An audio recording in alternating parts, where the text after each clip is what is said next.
kamu ya kamu makan kemudian ke WC jadi kotoran, atau punya pakaian mewah nanti rusak. Wa tasaddaqta fa abqaita. Ada yang kamu sedekahkan yaitu yang abadi sampai akhirat. Sehingga banyak pengusaha yang mencintai saya setelah tak ajari hadis itu, misalnya punya uang 1 miliar karena dia spekulan atau pedagang rawan bangkrut, disedekahkan ke masjid 50 juta, yaitu yang abadi. Jadi kalau suatu saat bangkrut, dia masih punya uang 50 juta di akhirat. Antaranya disifati apa? Faqad ataina ala Ibrahim al-kitab wal hikmata, terusannya ayat wa atainahum mulkan azim. Dan Nabi Ibrahim dan keluarganya tak kasih kerajaan yang besar. Nah sekarang masih banyak orang yang cara pandang ngapain bikin unisula yang megah, ngapain berambisi punya akreditasi A dan sebagainya. Menyoal seperti itu salah secara usul fikih. Karena secara usul fikih kesempatan yang baik tentu harus diperjuangkan oleh orang-orang yang soleh. Karena ini supaya jadi otoritas yang positif. Itu dulu ada latihannya. Jadi orang dulu itu gampang sekali ketika milih miskin ditanya, kenapa miskin? Saya ingin hisab saya ringan. Tapi ketika mereka kaya yang soleh, supaya harta ini tidak dipakai orang yang nanti dipakai maksiat. Kita misalnya orang soleh kok mau pangkat, karena kita ada ridho kepangkatan itu dipegang orang maksiat, kemudian menjadi energi maksiat. Begitu juga seterusnya. Maka ulama dulu itu rileks. Sampai Senawawi Al-Bantani itu nanti bisa dicek di tafsir. Qul hal yastawil ladzina ya'lamuna wal ladzina la ya'lamun. Beliau muji-muji ulama. Kemudian ada seorang yang agak hasud mungkin. Tanya begini. Hebatnya ulama itu begini-begini. Terus ditanya, tapi kenapa kita sering melihat ulama ngantri proposal di rumahnya bupati kan? Sementara bupati enggak pernah datang ke ulama ngaji ihya. Jawabannya Imam Senawawi itu unik. Ya karena ulama itu tahu gunanya uang, sehingga nyari uang untuk pondok, untuk masjid. Sementara bupatinya tidak tahu gunanya ilmu, maka tidak pernah ngaji. Jadi ya ringan saja. Jadi ya sudah seperti itu. Jadi kalau ada ulama kedonyan, anggap saja karena tahu gunanya uang. Jadi kenapa ulama ngantri di kabupaten, bukan bupati ngantri di ulama? Jawabannya karena ulama tahu gunanya uang. Sementara bupatinya nggak tahu gunanya ilmu. Ya, kira-kira gitu lah. Ada ustadz tidak ganteng, kesemsem rondo cantik, karena tahu gunanya ustadz itu. Artinya tahu gunanya kalau saya nikah nanti punya anak jadi gus, karena kan dia kiai gitu. Tapi rondone raro gunanya dia karena miskin gitu. Jadi ulama dulu itu rileks, menafsirkan apa saja itu rileks, termasuk saat terpojok itu rileks.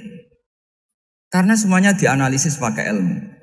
Sehingga ciri utama wali itu apa? Ala inna awliya Allahi la khaufun alaihim wa lahum yahzanun. Enggak ada rasa takut, enggak ada rasa gampang. Karena melihat sesuatu itu gampang saja. Saya ulang lagi, melihat sesuatu itu gampang saja, ringan.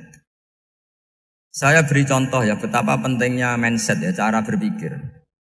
Orang itu menjadi kikir itu karena nganggap hidup itu lama dan uang itu penting. Kalau zaman Nabi itu sederhana kalau melihat hidup. Pernah suatu saat Nabi itu punya jatah makan. Karena Nabi itu hidupnya juga pas-pasan. Jadi Nabi itu unik. Beliau di satu sisi kaya raya, bisa ngurmat Abu Hurairah, Ammar, Suhaib. Ashabu Sufa itu dirawat Nabi semua. Itu kan kaya, bisa ngerawat sekian orang. Tapi di sisi yang lain untuk pribadinya beliau miskin.